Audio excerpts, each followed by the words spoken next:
And recording is in progress, apparently. Cool. We'll make a start, and if there are any late arrivals, we can obviously welcome them as they join. So I'll introduce myself. I'm Tom. I'm one of the digital education officers with AYA, the Australia-Indonesia Youth Association. Be hosting this evening, and I'm also joined with my colleague Sophie from the National Australia-Indonesia Language Awards, or NILA. We will kick off in just a sec. Before we start, I'd like to do an acknowledgement of country. So I'd like to acknowledge the traditional owners of the land on which we meet tonight. I'd also like to pay my respects to the elders, past, present, and emerging. All right. So this event, obviously, as mentioned, is a bit of a collaboration between AYA and NILA. And I'll just quickly explain what AYA actually is in case people weren't familiar. So AYA, the Australia-Indonesia Youth Association, is a non-government, youth-led not-for-profit, which aims to better connect young Australians and Indonesians to each other and to Australia-Indonesia-related opportunities. AYA's main vision is to build a stronger Australia-Indonesia relationship by advancing education and culture through increased youth engagement and providing opportunities and information for youths both in Australia and Indonesia. And perhaps Sophie wanted to quickly have a bit of a chat about what NILA is and what you guys do. Great, thanks, Tom. Like Tom mentioned, NILA is the National Australian Indonesian Language Awards, and the goal is to foster the development of Indonesian language learning in Australia at all levels. So there are 7 categories to participate in for the awards, from primary level to executive level speakers. The theme for this year is relationships, with the main prompt being how do you maintain relationships in a pandemic. However, there are catered prompts to all age categories as well. So submissions are open at the moment until the 31st of August. So you can go to our website for more information and to submit applications. I guess we'll kick off. I'll get all of our speakers to introduce themselves to start with, and then we'll go into more detail about some of the programs that we were going to talk about, and have a Q&A session at the end as well. So I'll start with Fran Baxter. Fran is the AYA Executive Director. Fran, do you want to tell us a little bit about yourself and your role? Yes, certainly. Hi, everyone. It's a pleasure to be here. So I'm the Executive Director with Value Learning, and Value Learning has the real joy, actually, to be selected by DFAT2 and the Australia-Indonesia Institute to deliver the AYA program. So we've been doing that, the Australia-Indonesia Youth Exchange program, for the last 2 years through the pandemic. And prior to that, in my previous role, we delivered the 3 earlier AYA programs, which were the last of the in-person. That's just a little bit about me. Thanks, Fran. Next, I'll move to Nayo Salam, who is the Achichis Marketing and Student Recruitment Officer. Do you want to introduce yourself to everyone? Thank you, Sophie. Hi, everyone. My name is Nayo. I am the Achichis Marketing and Student Recruitment Officer. So Achichis is the Australian Consortium for In-Country and Indonesian Studies. We are a nonprofit international educational consortium. And so my current position is that I'm handling all of the student recruitment and also the marketing aspect of Achichis. And yeah, we're very excited that this year we're slowly transitioning to back to our in-country program. So we're going to start off in August for our semester programs. And yeah, hopefully everything runs well throughout this year. And hopefully next year we can continue back in country again. Back in country again with the programs. Yeah. Next, we've got Charlie Barnes, who is a DFAT New Colombo Plan Scholar. Charlie, go for it. Thanks, and thank you very much for putting this on. It's a fantastic idea. That's just gone out. I'm a final year economics and Asian studies student at ANU in Canberra, and I've been part of AYA for a number of years. I was on the committee in Canberra, and I've also partaken in the NILA competitions a couple of times, and I'm looking forward to heading up to Indonesia later next month for a year and a half. with the New Colombo plan. Amazing. Thanks, Charlie. And finally, we've got Emily Heng, who is also an IA member herself and also participated in IAP earlier this year. Emily, do you want to tell us a little bit about yourself as well? Yeah, sure. Thanks, everyone. I'm really happy to be here. So I'm Emily. I'm based in Melbourne. I'm the current Director of Operations at IA. I started off in IA Victoria as a Social Cultural Officer and was also the chapter president a few years ago. In terms of exchanges, I've been super lucky. I've had 2 exchange opportunities in Indonesia. One was an in-person one through Achichis in Salatiga in 2018. So that was 4 years ago. And the other one, which I'll be talking more about today, is IAP, which I did virtually last year. Yeah, super happy to be here. Thanks. Great. Thanks, Em. So to a bit of a run through of the night, we're going to break it up into roughly 3 sections. So we'll start by with Fran and Emily talking a bit about the IAP program, then moving to Nayo and Charlie, and then we'll have a Q&A session at the end. So Fran, I'll get you to kick it off. I'll loop back. Did you want to tell us a little bit about the IAP program? Yeah, sure. So IAP has been in operation with the Australia-Indonesia Youth Exchange Program for 40 years. So this is its 40th year of operation, started in 1982. And the program itself has always been a reciprocal exchange program. It operates, it has varied very little over the years, where there are 18 Indonesian participants and 18 Australian participants of equal gender, aged between 21 and 25 years of age, that have the opportunity to really meet together, to really develop relationships. And in the past, it was a traveling program. So Indonesians came to Australia, they engaged in work experience, they stayed in homestays, and then the Australians went back to Indonesia and stayed with the Indonesians at the same time, as they also did some internships and social impact programs. So for the last 2 years, and again in 2022, we'll be running IAP as a virtual program. It was quite exciting, really, for the first year. We weren't sure how it'd go, whether we could really, I think it comes to the crux of the topic that you put forward, Sophie. You know, can you develop relationships in this virtual world that are really effective and sustainable? And really what we found from the 2 years that we've been running the IAP program online is that, yes, you absolutely can. And so it's an extensive program, fully scholarship program funded by DFAT from the Australia-Indonesia Institute. And we recruit the Australian participants from right across Australia.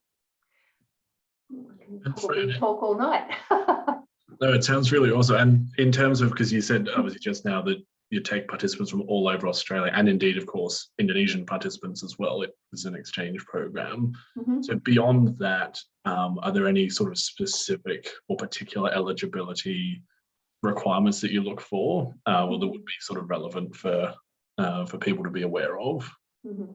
So one of the really important things that we're trying to achieve in IAP is a diverse cohort of participants in both countries. So if we look at in Indonesia, they really have representation across different states and provinces in both countries, really, and we're looking for a mix in Australia as well. So that's one thing. We're really looking for young people who are keen to develop or maintain a relationship between Australia and Indonesia. So that's really the primary focus. It's a great opportunity to continue to practice and enhance language skills, and lots of opportunities to do that within the program. But really the main thing is for people that can see themselves kind of increasing their exposure across Asia Pacific, but in particular with Indonesia, and then really kind of working towards learning more about each of the countries.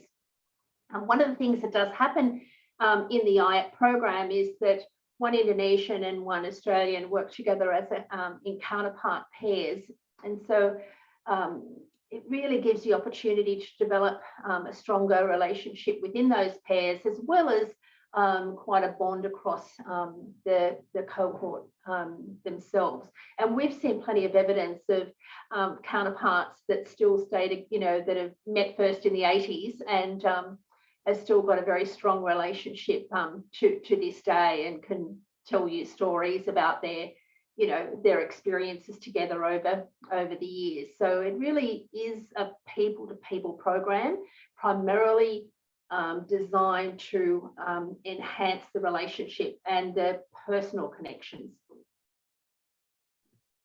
Yeah, that's really good. And so in terms of people's academic backgrounds, they could really come from anywhere, be interested in a particular area, but as long as they have that shared sort of goal of having the furthering or bettering the relationship, that's the sort of the foundation of that program. That's really true. I mean, traditionally they've come out of the university sector, but especially over the last couple of years, we've seen more participants who have come to the program who were already in those early years of graduate programs or starting in their working careers. They could equally come from the vocational education sector. We'd love to see more rural students or young people get a Guernsey, but without a doubt we mostly see young people who are already starting to show interest in the region, and some of them have got really strong language skills, and some of them are a little bit earlier on in their journey. Yeah, that's really fabulous. And it sounds like regardless of what level people are at, it sounds like you can really get a benefit out of it. And it sounds like really long lasting one. You said people from relationships forged in the 80s still going strong. So that's really fantastic. It's an important part and something that we really foster. So it's a very intentional program in the virtual sense, so that the activities and the way it's run are really designed to help foster that relationship building, and so it seems to be successful. Yeah, fantastic. And speaking of high-flying students who have participated in IAP, we have one with us this evening. Perhaps Emily, did you want to maybe have a quick chat about your experiences or any other tips, pieces of advice you might have? Yeah, for sure. I just wanted to reiterate Friend's point about how it's really open to everyone, students, people who are starting work full-time, people of different cultures, because I was really lucky. Usually IAP is only open to Australian citizens, but last year it was finally open to permanent residents, which meant I could also apply for the program. And yeah, the program intentionally chooses people of different backgrounds to show that Australia is made up of many different cultures, religions, and values, just like Indonesia. And I was working full-time last year, and because of the nature of the virtual program, many of the activities were after 5 p.m. and it was easy to, for those activities that were before 5 p.m, it's easy to just schedule it around my breaks or be a bit more flexible with work. So that's the benefit of the online IAP program. For me, the program itself was really fun. It was 6 to 7 weeks. So the application process began around mid-year, and the process was that we would have a written application where there were 3 or 4 questions asking us about the motivation for applying for IAP, the skills and knowledge that we could contribute, and how we can stay motivated during an online program. And then afterwards, so that's the first step. The second step's an interview. And the third step is the acceptance letter, which we got at the start of October. So the program itself was really great. There were so many different components. So the first one was an internship And then we also had a mentoring program. We had a social impact project, and we also got to have a counterpart. So for me, I had Sylvia, who's an Indonesian student, and what a lot of people will say is that they get really close to their counterparts, and also just like in general, like participants of IF, even though it was a virtual program, a lot of people still stay close together. We have a Discord where we sometimes hang out, and sometimes we just catch up in little groups. So yeah, it's just been a really enjoyable program. Yeah, it sounds like a great experience, and still sounds like you're able to get so much out of it while it is online, socially and professionally as well. What would you say some of your highlights were from the IF experience? I think one of the highlights would be learning and then performing saman online.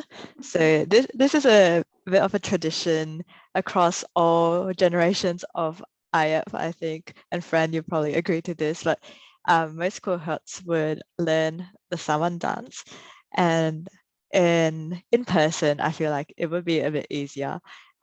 Virtually, we had a few of the Indonesian delegates video themselves performing the saman, and we had to mirror it and learn it in our free time and then upload it and receive feedback from the Indonesians who would be like, oh, this is how you can improve on your dancing, improve your posture, your timing. And then afterwards we collated it and showed it at the final presentation. So that was definitely a great experience, because not only did I learn like a new dance, but also just learn how to collaborate online together.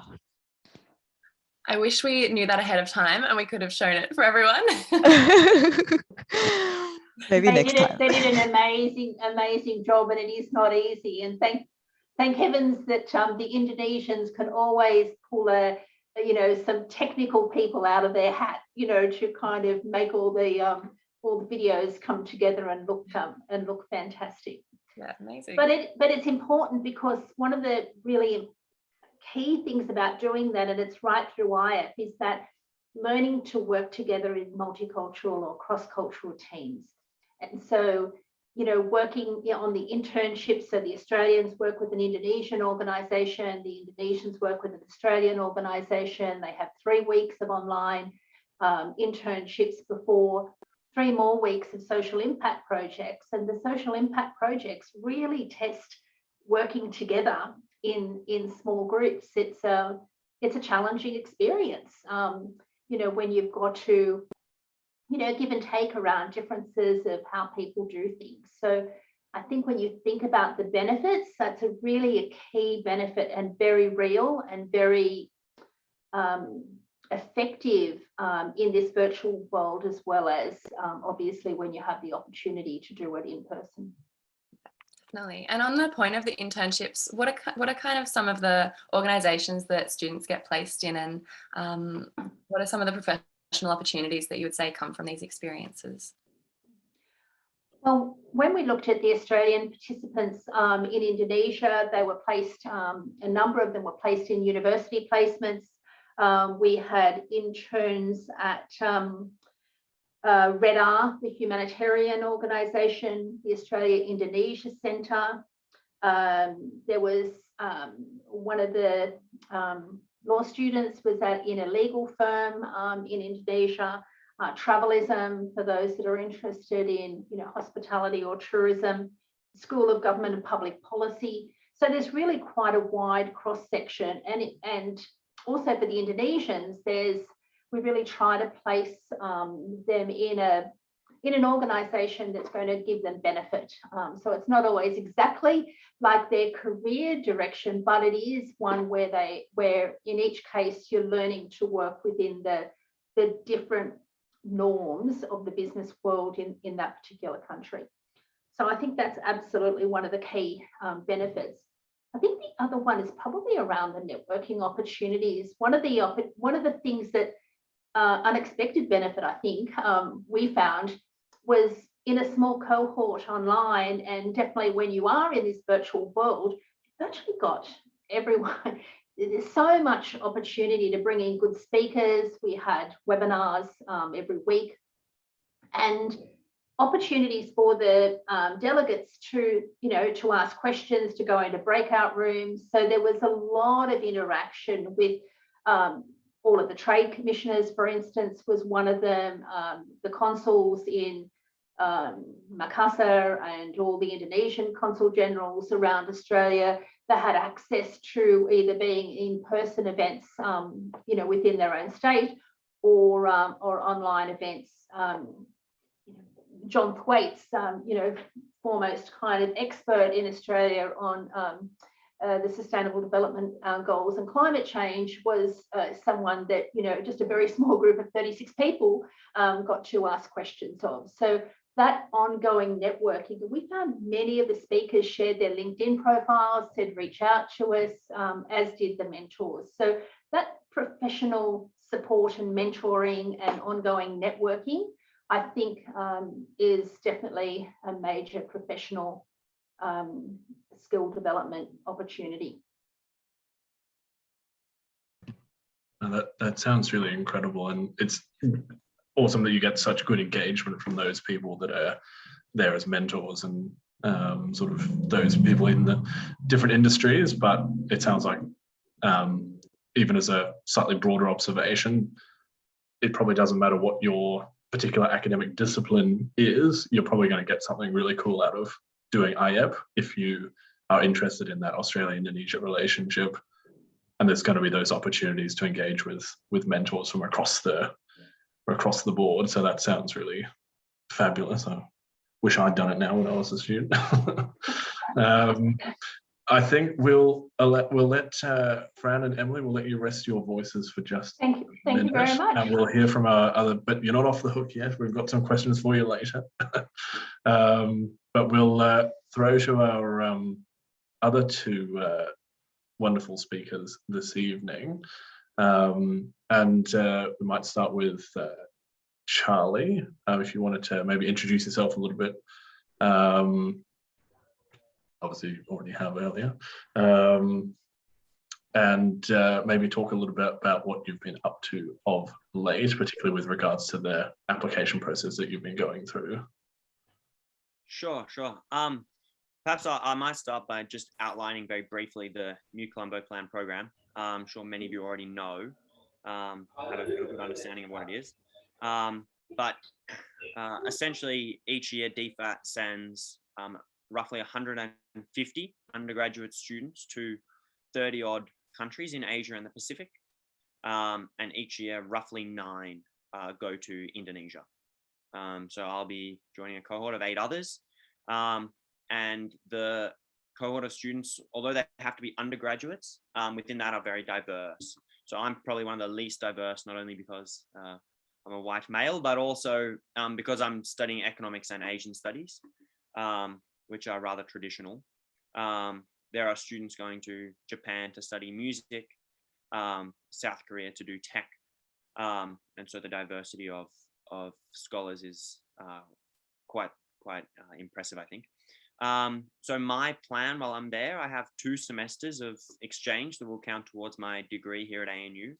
I'll do one at the University of Gadjah Mada in Yogyakarta, focusing on politics and international relations courses, and then one in Jakarta at the University of Indonesia, focusing more on economics and business courses. And then I'll have, after that, roughly 6 months of internships. I'm still lining up a couple, but I have one locked in with the Center for Strategic Studies in Indonesia, and then hoping to do one at the Asian Development Bank or the World Bank. And so my program will be 18 months in total. The scholars can choose to go for 6 to 18 months. So I'm trying to make the most of it. To go to your question, the application process is rather long. First, you are selected by your university. Each university is allowed to put forward 10 students to go into the final DFAT rounds. So there was a written application and then an interview stage to be one of the 10 selected from ANU. And from there, again, there was a written application and an interview to be one of the final ones selected by DFAT. So it's kind of a two-stage process. And I think each university has a different way of selecting their internal applicants that they then put forward to DFAT. And after you're chosen by the university, the uni has a strong stake in you being one of the chosen DFAT scholars. So there's a lot of support then from the university and a nice collegiate atmosphere among those chosen by the uni as well. I can go into a bit more detail about the actual application process if you like, or about the program more broadly. Yeah, absolutely. And well, first, it sounds like you've got a very busy 18 months ahead of you. So that's very exciting, so busy in a good way. In terms of the application process, obviously, you said it differs slightly from university to university in terms of internal processes, but I guess something that is often good to ask someone that's just been through that process is there anything that you wish someone had told you at the start about the process? Look, I think there are not that many surprises with the process. The information is pretty well documented on the New Colombo Plan website. They highlight mistakes that previous scholars have made, or the areas that the successful applicants did very well in. And then I had many people that I was able to kind of ask and get ideas from and talk to. So if you're out there, yeah, just reach out. I can talk with you in more detail and send you my application. I think having a solid story, a narrative about yourself is pretty important. I didn't find this too difficult because I'd been studying Indonesian since year 7. I'd been up there a few times. I'd spent a few summer holidays studying intensively. I've been part of IA and IAP. So I had kind of a track record that was pretty clear of kind of deep love and engagement for Indonesia and the Australia-Indonesia relationship, I suppose. And then it was about turning that into kind of talking about what I would do while I was in Indonesia. And then finally, long-term, sort of down the looking, 30 years time, how everything that I had done up until the point of the program, and then how everything that I was going to do on the program would support me in achieving those goals, and then relating them very clearly back to the goals of the New Colombo Plan.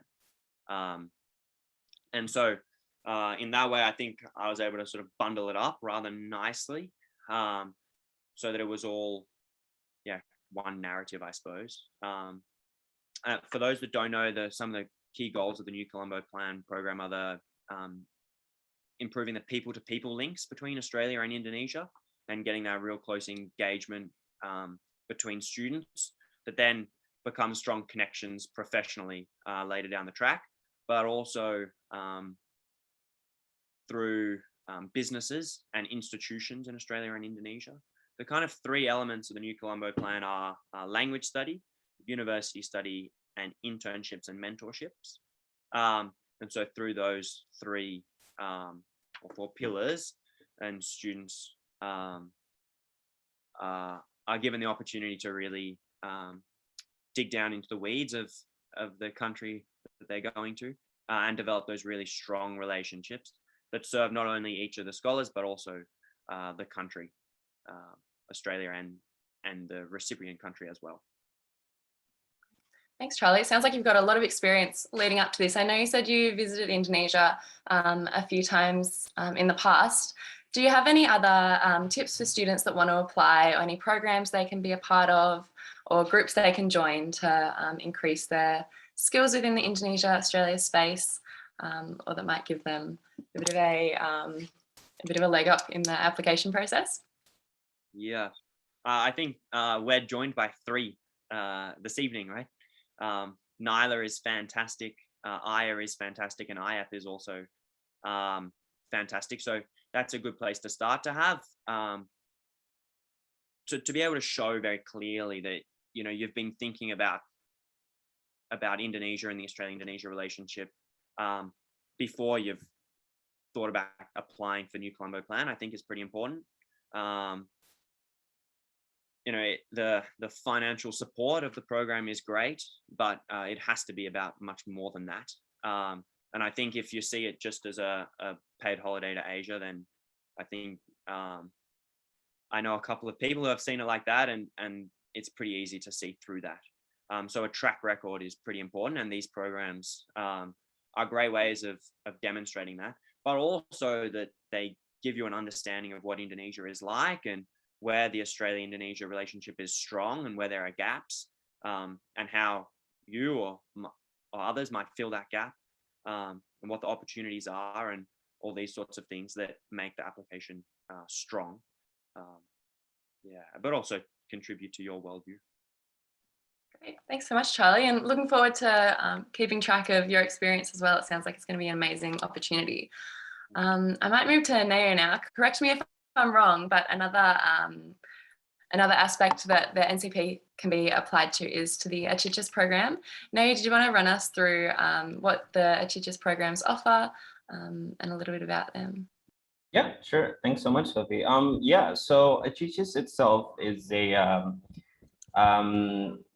nonprofit international educational consortium. I think I've mentioned that before, and you know, we try to provide a gateway into Indonesia, and like learning in Indonesia, and you know, being a part of the higher education system in Indonesia. And you know, we offer short-term and semester-long programs. I think Charlie is going to be part of our semester program in August. And so yeah, we offer a variety of disciplines from agriculture, business, development studies, creative arts, journalism, law, tourism, public health, and also international relationship, and also, of course, Indonesian language courses. So yeah, and some of our programs also include like internship components integrated into them. So whether it be the short-term programs or the semester-long programs, there's always the internship components inside that program itself. And yeah, and our program itself is designed to meet credit requirements in universities in Australia. So I think I've also mentioned before that Achichis itself is a consortium of Australian universities. So in total now we have 18 universities in Australia, and 2 universities in Europe. So 1 in Netherlands and 1 in the UK. So, and yeah, so, and I also mentioned before that, you know, that Achichis is like a gateway. We like to, you know, make this as a joke, like, so basically you come to Indonesia experiencing Achichis, and this sort of opens your mind and opens your eyes to what Indonesia is really like living here for a semester, whether it be a semester or a short-term program. You develop relationships along the way as well, and I think that's what we are really trying to achieve through our programs. Yeah. Great, thanks, Neo. And on that, what are kind of are there any eligibility requirements for participating in the Achichis programs, and what is the application process look like for that as well? Yeah, so technically, our programs are open to everyone. So, of course, majority of the students are usually undergraduate students who are doing it for credit. I think I've also mentioned that before, that our programs are designed for credit requirements.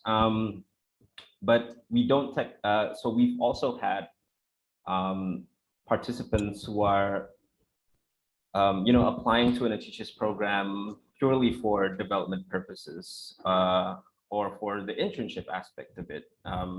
So yeah, there's no technically any specific requirements. However, we do offer the New Colombo Plan Mobility Grant for participating in our program. So with that said, students have to meet specific requirements to get that grant. However, if you want to apply for the program itself, there's no specific requirements needed. But if you do want to get the grant for participating in the program, yes, there are specific requirements needed. Yeah, cool. And it's great that it sounds like it's really open to anyone and everyone, in the sense that, as you say, you want it to be like a sort of a gateway. So it doesn't necessarily have to be that you already have to be a great expert in Indonesia and studying in Indonesia. You can, it's often the first place you go to then open up to that more opportunity. So that's really cool. One question that I did have, and I know Fran touched on it with regards to IEP, with the Achiches, has there been any major or any minor changes that you've had to bring in as a result of COVID, or is it still running pretty similar to how it always has? So when COVID started in 2020, we had to resort to a virtual program throughout 2020 and 2021. It did face some challenges, but it doesn't mean that we can't offer what we can offer to students who wants to participate in like an internship or an Indonesian language course, or even like a public health study tour. And we try to bring that into a virtual setting. For especially like our tour program, we would bring a camera through like the small streets in Jogja, and then bring that opportunity or bring that experience into like people's screens. So that was definitely a challenge in 2021 and 2020. And of course, since the borders are reopening again recently, so we wanted to try and get back to the in-country programs again. So I think I've also mentioned this before, that we wanted to get back into our semester-long program in August. So yeah, and hopefully we can move on to being back to in-country again in the future. Yeah, I did the virtual program myself in 2021, and like you said, with the virtual field trips, it was so much fun. Like watching them go through the different villages or streets, and everyone was in their bedrooms with their hats on and all dressed up. So it still made it really fun. We might move to the Q&A part of the session now. If anyone has any questions, feel free to raise your hand or type them in the chat. While people are typing, I might quickly ask Em, I know you said you did the Achiches program yourself a few years ago when it was in country. What was that experience like for you? Yeah, for sure. So I did the Achiches program in January to February 2018, and that was the intensive language short course in Salatiga. So over that period, I had classes from around 9 a.m. to 3 p.m. and after 3 p.m. We could do whatever we wanted. A lot of us would just hang out at the cafes doing our homework that was assigned to us, or we would explore different parts of Salatiga. And I stayed with a homestay family. So there's an option to either stay with a homestay or find your own accommodation at a cost, or you could even go for a hotel if you'd like. And I was very lucky to have the support of Monash through a grant. So not only is there like the New Colombo Plan travel grant, there's also university-based grant. So I received one called the Anne Wallace Travel Memorial Grant from Monash. It's only like $1,000, but it still helped a lot in terms of funding like the travel tickets to Indonesia. So I definitely would recommend you looking into your own universities and what kind of support they have for you. But yeah, other than that, so not only was I in Salatiga, every weekend I would try to go with my host family or my friends to explore different cities around Salatiga, including Semarang, Solo, Jogja. So yeah, it's a really good way to stay in Indonesia for a little bit and explore different cities and also study in that environment. Yeah, that honestly sounds like such fun, I have to say. Do we have any questions from our audience here? If so, feel free to raise your hand. We can unmute you. You can put it in the chat. if not, and feel free to keep typing away if you need to, I might ask a question which is open to everyone, and it's a big one, and answer it how you see fit. But how do you think exchange programs like these, and other ones as well, which we might not have mentioned this evening, how do you think they can strengthen that bilateral relationship between Australia and Indonesia? I know it's a big question, but what is it about these programs that you think strengthens that relationship?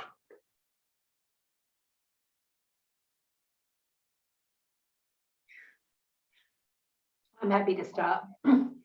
I think that there's just so much evidence. I mean, a lot of it is anecdotal, but that's kind of valuable too. That it's really all about personal relationships. So culturally, we're in a world where the connections between people are the foundation for everything that comes beyond that. And so I think that as participants on any of these programs, whether it's the NCP, whether it's a Chichas, whether it's IA, they really start to get a personal and an authentic understanding of the different culture, and that really grows their interest to want to know more. And I think that for many, they go on to stay in the space, work in it, study further, have these people that they visit, and that of course just fosters the relationship, and it has a ripple effect, because then they speak to their friends and their families. Everyone really gets to understand a more authentic story than often the ones that are presented in the media and other places. So I think firstly, you equipping yourself with the relationships and the skills and the capacity to be able to work in this bilateral space, and with a network of people around you to support as you go forward. So I think it just ticks all the boxes, and I think all the programs do a similar thing in that respect. Many Chichas participants have gone on to do IAP, and many NCP as well, just by the nature of the age bracket. And and you see this ongoing relationship starting to foster, and then you see them pop up in DFAT and other government departments and trade areas. So yeah, that's what I can observe, and I think it's very real. Yeah, absolutely. And you can't really take away that authenticity of literally being there in country. You can't really beat that in terms of an experience. Did you have anything there, Charlie, that you wanted to add to that? Yeah, I think all of that is so true, and it's really the soft power, right? The diplomacy, that soft relationships are so important. But I'll answer this slightly differently as an economics student, perhaps. There's also a real hard edge to this that is really vital too. So, for example, Indonesia's ambassador to Australia had done his master's and PhD here, right? And so when he is here, of course, he understands what's going on. But when he's sitting back in the Ministry of Foreign Affairs, deciding what Indonesia's foreign policy should be, there is no doubt that his understanding and knowledge and love for Australia from the time that he has spent here will no doubt be influential. And so there's an example of actually some really hard power that comes out of these soft relationships. And the same can be said for Australians that study there. One of the criticisms of the Australia-Indonesia relationship that is, I think, well-founded is the narrowness and shallowness of the economic relationship between our two countries. And one of the large reasons for that is that there's very little understanding, trust, or knowledge in Australia of Indonesia. And there is no better way to build that than getting young people on the ground in Indonesia to learn about it, to learn the language, to understand the culture and the business environment, but also to see where those niche business opportunities might be, to see where Australian knowledge or expertise or finance can really make a difference, and where those profitable opportunities are. And so without that people to people links, you then don't have that really hardcore relationship that adds a lot of ballast to whatever is happening at the political level. Because at the moment, it's fantastic to see that the political relationship is so good. It's such a heartwarming, those photos and videos of Jokowi and Albanese riding around on bikes were just fantastic. But it wasn't that long ago, and it might not be that long again until the relationship turns back to just being about the 3 B's: boats, barley, and bombings. And so then it's really important to have those stories, as Francis said, that are much more than just what's in the media, right? Because not only are they more authentic, but they're also more positive. Because we know that what is said in the media is just there to make money, and what sells is not the positive news stories, of which there are so many. So these personal relationships are really important, both for that like soft diplomacy stuff, but also for those really hard-edged issues, I think. Yeah. And also, it sounds like a really obvious thing to say, but Australia and Indonesia, we live next to each other. This is the part of the world that we live in. And to the point about the media that you and Fran were mentioning, obviously we hear a lot about politics and economics from Europe and North America, but that's not our part of the world. And it's sometimes a bit puzzling to me, why don't we hear about what the Indonesian economic situation is, and other Asian countries as well, of course, which is, I guess, what the NCP is getting at, and that it's that region, but it's our region as well. This is where we live. So it seems like an obvious thing to say, but when you do watch things on TV and listen to the news, it's sometimes not as obvious. So as I said, getting those people there, Indonesians coming to Australia, Australians coming to Indonesia, that seems like you can't really beat that as a way of getting that sort of ground level foundational relationship stronger. Yeah, I really reiterate like Charlie's points about it's not just soft power, it's also like hard power. And like, for example, in IEP, we had a lot of guest speakers, like what Fran said. And I remember there was one which was really useful for me in like improving my knowledge about climate change across both Australia and Indonesia. So Professor John Thwaites was talking about the SDGs and how Australia and Indonesia are both tracking, and what are the like opportunities for both countries to collaborate in terms of reforestation, reducing energy intensity, and like using renewable energy. So in terms of like actually gaining knowledge, like all these programs really offer a lot of benefits. But the other thing I could see is just learning the language, learning Indonesian, be it through virtual programs or in person. I just wanted to quickly share my screen and show you a photo of an internship opportunity that I did with IEP. I'm not sure if you can see the photo. This is Eddie Agumia, who was my internship supervisor at the ASEAN and International Affairs Center in the National University of Education in Bali, Undiknas. And this is Dodi from the embassy in Canberra. So Eddie actually learned Indonesian like just before he started IEP, and after the 7 weeks of IEP, he could deliver his final presentation speech in full Indonesian. And that's just like one way to show like the importance of language in like promoting mutual understanding and just showing respect and like showing that you've tried to learn a different culture and language. So yeah,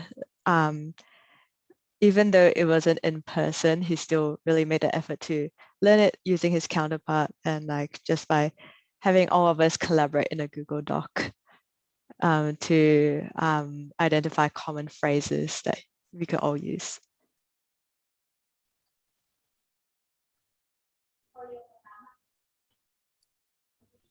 Yeah, so and to add to Emily, yeah, I mean, I really do agree that you know, building a relationship between Indonesia and Australia is it's just very important. In some cases, people don't even realize that it's important once they get to Indonesia, you know. And this is coming from my perspective as an teacher staff, you know, seeing students coming in and out every semester, every short-term program, and you know, there's always going to be something left behind, or you know, something they learned, something, and I think the key the key word that I'm getting at, it's growth.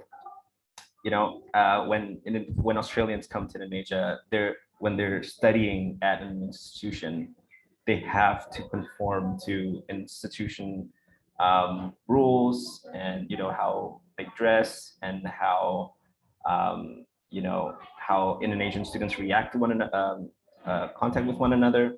And I think this also teaches not only the Indonesians, but also Australians learning how to live with one another in an educational in a higher education setting. So, and yeah, and I think learning these, like what was the word that was used before? It was soft. What was it? I couldn't really remember, but I think Charlie Soft mentioned power. that. Soft power. Thank you. But yeah, these little things that you know, these little takeaways that people don't really realize until they've gone back is, and I think that's very important in learning both countries from you know, an in-country's perspective. Yeah, thank you. Thanks for all of those reflections. That there's really fantastic contributions, and I feel like if it was me, I'd like to continue this discussion all evening because it's fascinating and there's so much to be said.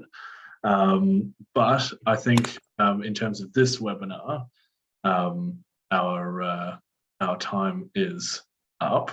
So I would like to say really massive thank you to all four of our fantastic speakers, and for making the time to talk about your programs and your experiences. And I hope that it has been valuable. We will make obviously the recording of this webinar available as well. So people, if they weren't able to tune in or join this evening, they can still get the benefit of your fabulous wisdom and Emily's brilliant anecdotes. So Sophie has put some links into the chat if you're wanting to look at any of those programs, and of course for Aya and Nyla as well. And on those websites, if you do want to join, you're more than welcome to. The signing up for a membership, yeah, that's all completely online, just on those websites. Super simple process, and encourage you to do so. That's, I think, all we have for this evening. So as I said, thank you very much. And obviously, yeah, do get in touch. Feel free to get in touch if you do have any questions after this. And if you've got any questions for our speakers, we'll try and get them to them as quickly as possible, so they can help you out. Thanks, everyone. Good luck as you grow your love of Indonesia.